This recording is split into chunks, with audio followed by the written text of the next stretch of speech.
Terima kasih. Selamat malam Bapak Ibu sekalian yang hari ini hadir di studio dan tentu saja yang menyaksikan melalui tayangan televisi atau streaming. Kami membaca sekaligus mencatat persoalan luar negeri, pertahanan keamanan, dan tentu saja dari tiga ini kami akan menyampaikan poin per poin. Yang pertama terkait dengan politik luar negeri kita. Politik luar negeri kita adalah alat untuk negosiasi terhadap dunia luar, tapi kepentingan nasional harus nomor satu. Kenapa itu menjadi penting? Karena kita mesti betul-betul bisa melakukan redefinisi terhadap politik luar negeri yang bebas aktif, yang disesuaikan dengan kondisi kekinian. Ini penting karena apa? Karena kita perlu untuk memilih, memilah, dan memprioritaskan yang menjadi kekuatan, keinginan dari bangsa dan negara ini. Rakyat butuh bekerja. Rakyat butuh lapangan kerja lebih banyak. Investasi harus lebih banyak. Maka kita mesti memperkuat infrastruktur diplomasi kita, duta besar, para diplomat, dan tentu saja inilah yang mesti kita berikan penugasan-penugasan untuk membereskan persoalan-persoalan kepentingan ekonomi nasional dalam konteks kekinian. Dan tentu saja kita tidak pernah lupa, Indonesia selalu setia pada kesepakatan yang pernah diambil. Dekolonisasi yang dilakukan mendorong, meyakinkan kita semua untuk membebaskan seluruh bangsa tanpa boleh mengintervensi satu dengan yang lain. Dan inilah komitmen kita pada kemerdekaan Palestina yang kita dukung terus-menerus.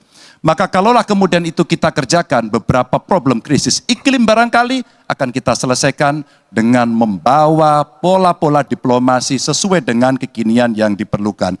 Atau barangkali kepentingan UMKM yang mesti kita bawa ke dunia internasional seperti praktek yang pernah kami lakukan di Jawa Tengah. Dan itu membuat masyarakat akan merasakan politik luar negeri jauh lebih baik. Pertahanan, sistem pertahanan rakyat semesta mesti kita dorong, kita lapisi dengan pertahanan yang betul-betul berlapis dan kita jadikan benteng pertahanan Nusantara sebagai sebuah satu kesatuan.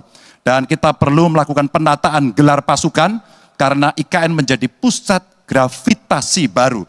Dan ini bagian dari antisipasi terhadap tarung global antara Amerika Serikat dan Tiongkok. Untuk itulah pertahanan kita mesti masuk pada wilayah 5.0 dengan teknologi sakti, dengan rudal hipersonik, senjata cyber, sensor kuantum, dan sistem senjata otonom. Dan itu bisa dilakukan kalau anggaran dari Kemenhan itu 1-2% dari PDB.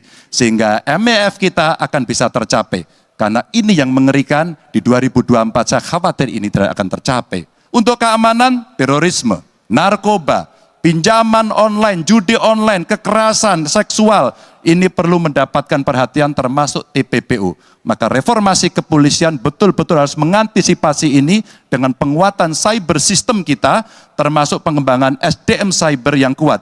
Polisi yang menjadi pengabdi masyarakat betul-betul akan bisa mengayomi. Seperti kemudian pada saat saya bertemu dengan Ibu Mary Hugeng, bagaimana Ibu Mary menceritakan bahwa polisi kita mengayomi dengan kesungguhan, polisi kita hidup dengan sangat sederhana, dan mereka punya integritas yang tinggi.